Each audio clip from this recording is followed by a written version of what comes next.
Hello. Welcome back to the What's Next Christian podcast, where we believe no matter where you are at in your walk with Christ, there's always a next step. Whether that's a next step closer to Christ and God, or a next step closer to your community, because we're called to be the hands and feet of Christ. So we've been going over the book, The Prayer of the Lord by R.C. Sproul, where Jesus modeled to us the way we should be praying. Right, this week we're going to take a caveat off of that because, as I told you in the last podcast, I was going to be going to high school camp as a small group leader. And so I'd like to talk about that experience because it was my first time in that role at a big event like that. So we went to Biola University in La Mirada, California to Move 2022, put on by CIY, which is Christ in Youth, and the camp was called Broadcast. Broadcast meaning we think broadcast as a radio station or a TV broadcast, or even this podcast being cast across the internet. But it also, the term originates from when farmers would broadcast their seed all the way across the ground so that way it would sprout up and grow. So camp was really, really good. I really enjoyed it. But this is kind of what I thought of going into it, and then what I learned coming out of it. So pre-camp expectations. One, originally I did not want to go to camp. Even though I am a high school small group leader on the weekly, I was nervous about it, and I'll talk a little bit more about that later. But going into camp, I had some pre-camp expectations. Expectations of students, I figured students would be just looking for fun, get out of the house, goof around a lot. But I did expect that if they're going to be separated like that, they're going to have some sort of growing closer to Christ, growing closer to Christ, and growing closer to God. Expectations of myself, I expected to grow closer to the students, and I would somehow grow as a leader. Our high school director, his expectations for the students, and he taught us, was we're not looking for that big, huge revelation of who Jesus is, which is great if it happens, but all we're looking at is that next step closer to God. It could be, hey, I don't believe in the Bible, to I believe in the Bible. It could be to I don't believe in God, but maybe there is something out there. That could be the one small step, that next step towards Christ. And that's all the expectation for the students should be. And so we kind of had that expectation going into trying to see where kids were at. So going over to the camp, like I said, was broadcast about a farmer broadcasting his seed. So the 5 days were seed, root, sprout, grow, and blossom. And this was all over the parables that Jesus taught, is what they used in the teachings. And so I learned a little bit through all these. The order that they were taught in, I think I got them right, but they could be a little bit out. I've been sick for the past week since I got back from camp, so I'm still a little fuzzy on some of this stuff, but I wanted to get this episode out for you guys. And for the seed, I know this first night was the parable of the soil.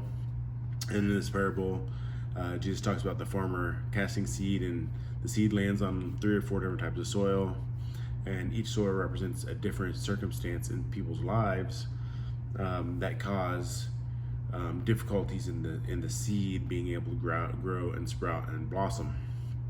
And so the last soil that they talk about is the good, clean soil, where the seeds grow up strong, deep roots and everything.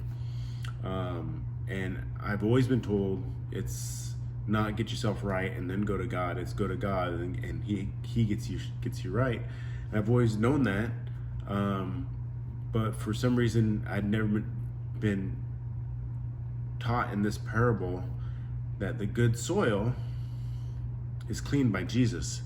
It's not cleaned by us. We don't clean ourselves. Jesus cleans us. And so when we come to Jesus, we may have a rocky soil. We may have lots of weeds and stuff that try to choke out God's word. But as we persist in planting the seed, Jesus cleans the soil and we become good soil. And that's when the seed can take good deep roots and grow, sprout, and grow big and strong. So that was a good revelation for me. There was the parable of the treasure in the field, and this was man's in the field. He finds a treasure buried under it. It's a very wealthy treasure. He realizes that it's not his field, so the treasure doesn't belong to him. So he buries the treasure back up, goes home, sells everything he has, so he can buy that field. And the big thing about this is, when we make a move towards Christ, all of our friends and family who don't understand throw up small barricades. Hey, what you're doing is not normal. Hey, are you sure you know what you're doing? And you get all these doubts thrown at you. But we know that that treasure in that field is better than anything that we're selling, or everything we're sacrificing, we're getting rid of out of our lives. And it's like they say, it wasn't raining when Noah built the ark, so everybody thought he was crazy. But once it started raining, guess what? He wasn't crazy anymore. They did the parable of the talents. This is where a king forgives his servant who owed him an unrepayable amount of money. But that servant goes out and then does not forgive the one who owes him very little. And so the main message is, if we don't forgive, we're not going to be forgiven. The other good one is the parable of the prodigal sons. I say sons because it's the way it was preached. We all hear the story about the prodigal son who goes out, takes his inheritance, spends it all, ends up in a pig trough, and then he realizes that as long as if he was a slave on his dad's farm, he'd be eating better than what he is now. So he goes home, and when he gets home, the dad accepts him open arm, clothes him, makes a big feast and party for him. And then the reason why it's sons is because there was a second son. There was a son that stayed, and he worked, and he was a servant to his dad, and he did everything he could to be his dad, but he was still out of his dad's will because he had a hard heart. He was not truly grateful for all he had. And so that's two types of people in life, because a lot of people grow up in church and they know all this stuff, but they don't have that relationship with Christ like they're supposed to. And then on the last night, they did a call to action. I don't remember the parable for that night, but what it was they had these cards in an envelope, and they're like, take the card. They're like, if you're gonna do it. And each card had an activity to do. And what was cool was to see some of the responses from some of the students, and how they actually accepted that. And so I think it's really cool, a really good camp. I know that excuse me, I learned a lot, and I learned a lot about my students, and so let's go into my post-camp revelations. Like I said, after the second night at camp, we had a deeper revelation, had a deeper connection with me and the students. I was able to talk to the students that I've had on a regular weekly basis a little bit deeper, because I was able to open up about some of my flaws and some of my issues, while keeping it focused on them, which is what I was supposed to do. But giving them that side of me allowed them to connect more and be open with me a little bit more, which is really, really good. Something that I also realized was that, yeah, they're high school students. They have complicated lives just like we do. You know, adults, for some reason, sometimes we get this feeling that our lives are complicated, but kids' lives aren't. But when you're in school with, hundreds of other kids, life is crazy. Everybody else is. The other thing about the students is they're all on different levels of relationships with God, and they're all trying to figure it out just like we are. So that was a good revelation for me. I have more revelations about each student, but I'm not going into all that. That's between me and them and God. Then revelations of myself. I told you that I didn't want to go to camp. And so one thing I learned there, God showed me, is that He truly has me where He wants me as a high school group leader. And I'm not perfect, but no one is. And so one of the ways I know that God has me there, where He wants me, is, like I told you, I didn't really want to go. And so at the beginning of the year, when I was come down to there asking who wanted to go,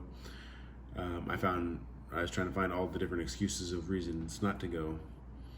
And I switched to a different building. I worked for the same company, but I switched to a different building. And that building was supposed to open on June 29th, which was yesterday. And so when we transferred over, they told us after May 15th, there will be no vacation until the building's up, running fully, and everything's good. So I was like, oh, there it is. I can't go to camp. And after that, it was about a month. They came down and they said, nah, never mind. Our building's not going to open until January 29th. So now I had no excuse of not going to camp. So the only thing about me going to camp was if they had to have a work phone call, I had to take it. I took a couple of them while I was there.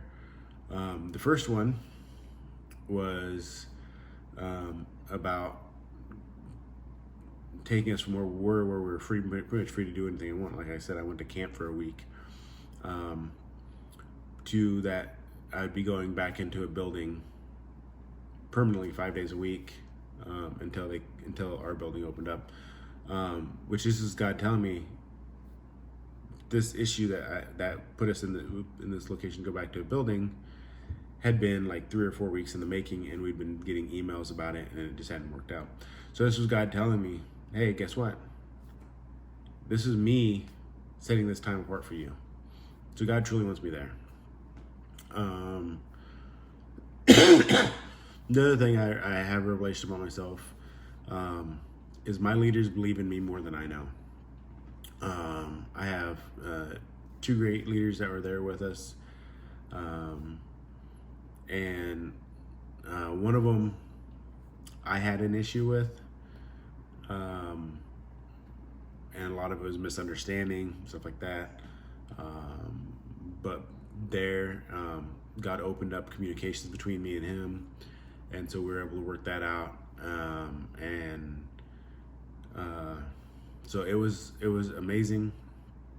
And the final revelation about myself, and I know this is gonna be hard for me to say to myself, but is I want to be a high school group leader.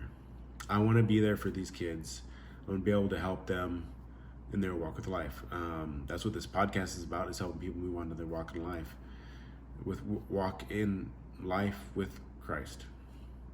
Walk with Christ.